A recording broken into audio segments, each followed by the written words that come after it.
A estratégia Saylor falhou. Será que ele está dando um golpe de afinidade? Eu sou a Carol, cofundadora da Área Bitcoin. Nesse vídeo eu vou falar um pouco sobre as vendas recentes de Bitcoin pelo Saylor, o histórico de como que isso se desenrolou aí nas últimas semanas e a minha opinião sobre esse movimento recente dele.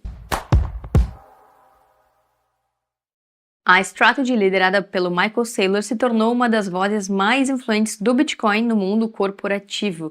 Ele espalhou para muitas empresas a ideia de criar uma tesouraria de Bitcoin, incentivando e inspirando o surgimento de diversas outras tesourarias ao redor do mundo. Ele falou repetidamente que não ia vender Bitcoin, que era só para acumular e segurar, que era melhor vender um rim do que vender Bitcoin. E que era isso que a Strategy, ou MicroStrategy na época, iria fazer. Aqui o vídeo dele para provar que eu não estou inventando. And our general strategy is just keep acquiring Bitcoin, never sell the Bitcoin. Because I promise you I won't sell it. And I promise not to sell the Bitcoin.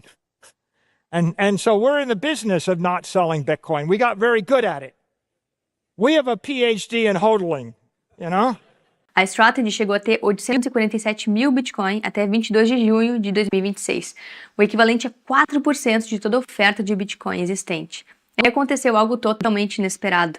No final de maio, ele vendeu 32 Bitcoin por 2,5 milhões de dólares e foi a primeira venda desde 2022. Claro que, comparando com os mais de 847 mil Bitcoin que a Strategy tinha na época, o volume foi ínfimo, só 32 Bitcoin, mas o simbolismo foi grande. O Saylor justificou a venda como uma forma de inocular o mercado. Ele usou um termo médico para sugerir que estava aplicando uma dose pequena para preparar o mercado para doses para vendas ainda maiores no futuro. 2 semanas depois, dia 29 de junho, veio o anúncio, o Digital Credit Capital Framework, que inclui o Bitcoin Monetization Program, um programa de venda de Bitcoin, e autorizava ele vender até 1,25 bilhão de dólares em Bitcoin para recompor aí as reservas em dólar, pagar dividendos e juros ou financiar recompras de ações da própria empresa até 2 bilhões de dólares em títulos preferenciais e ações ordinárias.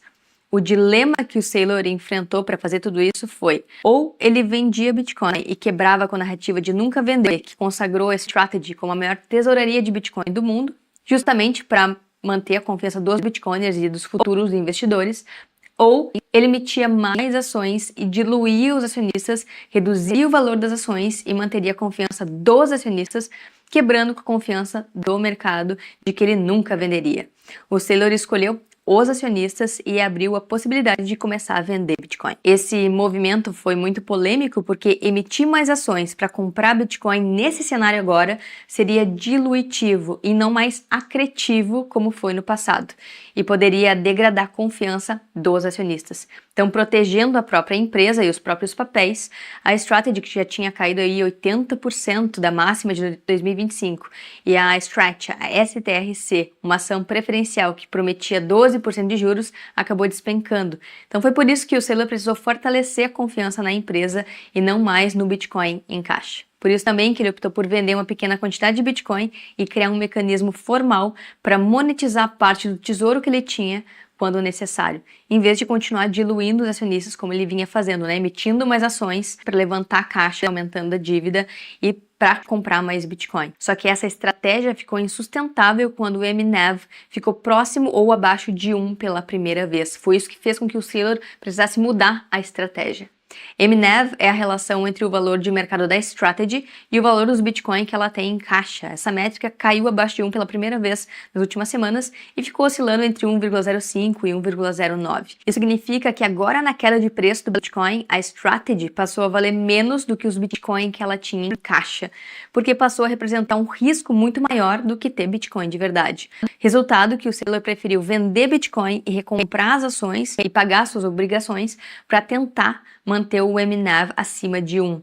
E essa foi a manobra por trás, aumentar o preço das ações, vendendo Bitcoin, recomprando ações e tentar fazer o MNAV subir. E hoje, dia 6 de julho, a Strategy vendeu 3.588 Bitcoin por 216 milhões de dólares para cobrir, segundo o Saylor, os dividendos do segundo trimestre e os pagamentos de junho das suas securities de crédito digital. Depois dessa transação, a empresa segue ainda com uma reserva grande de 843 mil Bitcoin, ou seja, 2,55 bilhões de dólares em Bitcoin em caixa. Se para defender o MNAV, o Saylor vendeu ele pode entrar sem um looping de descarregamento de Bitcoin se o preço do Bitcoin se mantiver abaixo, empurrando o MNAV para baixo com menos demanda, né, pelas ações da Strategy. Por isso que ele faz tanta autopromoção nesse momento para aumentar a demanda pelas próprias ações e subir o MNAV da empresa. Vale comentar também que o Saylor, que essa estratégia de venda de Bitcoin, não quebra a empresa, porque ele tem bastante Bitcoin, que é o ativo mais líquido do mundo, e ele pode vender se precisar. O que ele está fazendo é priorizar a confiança dos acionistas da Strategy, em vez de manter intacta a narrativa que ele mesmo construiu. Ele preferiu quebrar com quem ele rotulou de puristas do que permitir que o MNAV caísse de forma descontrolada ou que precisasse diluir ainda mais os acionistas e acabar com a confiança deles na empresa. É, na verdade, um grande dilema Fiat.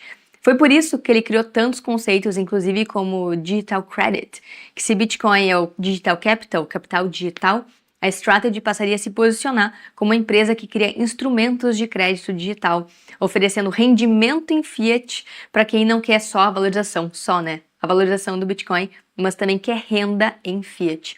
Foi uma escolha Fiat. Ele mudou o modelo de tesouraria que nunca vende para uma empresa que administra ativamente o seu Bitcoin como um recurso de capital, como qualquer outra empresa faria e faz. Isso expõe justamente o risco de se ter Strategy ao invés de Bitcoin de verdade. Quem compra a ação da empresa não está comprando Bitcoin, mas o risco de um papel de uma empresa com estrutura de capital complexa, gestão que muda o tempo todo, dívida bilionária e exposição à regulação americana. Não é possível você transferir ações da Strategy ou de qualquer outra tesouraria para outra carteira como você transfere Bitcoin. Ou seja, a Strategy é uma grande reintermedialização do Bitcoin. É isso que o Saylor está fazendo. E o que mais chama atenção nesse movimento é como ele acelera a erosão do premium que a Strategy antes tinha. Ele mesmo falava do premium da MicroStrategy ou Strategy. Porque durante anos o mercado pagava um MNAV de 2 vezes a quase 3 vezes. Porque via a empresa como uma versão alavancada, um proxy de Bitcoin, uma tesouraria que nunca venderia. Quando o Saylor passou a vender a partir de maio até agora, ele principalmente criou uma engenharia reversa de quebrar com essa confiança de nunca vender, que é justamente o que diferenciava tesourarias de Bitcoin, de qualquer outra empresa comum que acumula Bitcoin e vende como qualquer outro ativo no seu balanço. Esse movimento também afeta outras tesourarias menores, inspiradas na Strategy. Algumas como a Nakamoto, que já perdeu mais de 99% de valor, e começaram a vender centenas de Bitcoin.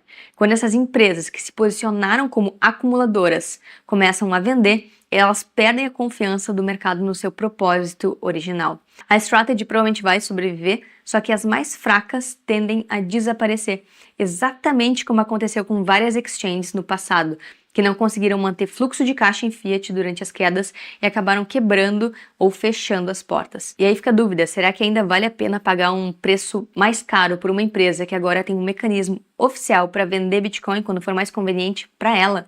Com isso, a confiança de novos compradores tende a diminuir. Quem antes aceitava pagar 2 a 3 vezes acima do valor dos Bitcoin em caixa, agora vê a Strategy mais como uma empresa alavancada comum e obrigações de pagamento. Então se perde aí o diferencial que justificava o prêmio, o múltiplo elevado do MNAV que ela tinha antes. Ou seja, sem esse ágio, fica muito mais difícil para a empresa continuar crescendo o stack de forma acretiva, porque emitir novas ações com MNAV próximo de 1 dilui os acionistas existentes.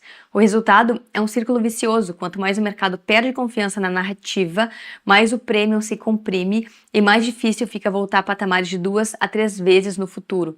É isso que a maioria das pessoas que defende o Saylor ainda não percebeu. A Strategy pode se manter com o MNAV ao redor de 1, mas talvez não chegue mais em 2 ou 3 vezes como fez no passado. E o mais engraçado é que esse é o mesmo mecanismo das altcoins, que no primeiro ciclo elas sobem muito mais que o Bitcoin, 2, 3 vezes mais, e conforme fazem usuários de saída de liquidez, elas nunca mais voltam para os mesmos patamares do passado. Afinal, muitas delas se capitalizaram também com o Bitcoin e depois passaram a promover os seus próprios tokens para os usuários, o chamado Affinity Scam, ou seja, golpe de afinidade. E quanto mais o Saylor faz autopromoção das suas próprias ações, como nesses vídeos que são totalmente marqueteiros e que não promovem o Bitcoin, mas sim a própria Strategy, mais se parece com um Affinity Scam esse movimento todo que está sendo feito nesse momento. Quando o Bitcoin cai e o interesse na strategy diminui, o premium some e o MNAV tende a ser comprimido e quem compra ações paga caro por um risco ainda maior. Se você quer aprender como comprar Bitcoin de verdade, configurar a própria carteira, estratégias de privacidade e muito mais conteúdos como esse aqui, na plataforma da Área Bitcoin você encontra tudo isso e muito mais.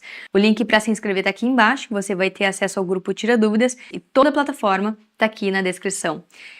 Esse vídeo foi sobre a minha percepção aí sobre os últimos movimentos da Strategy e do Saylor. Espero que você tenha gostado. Até a próxima e opt out!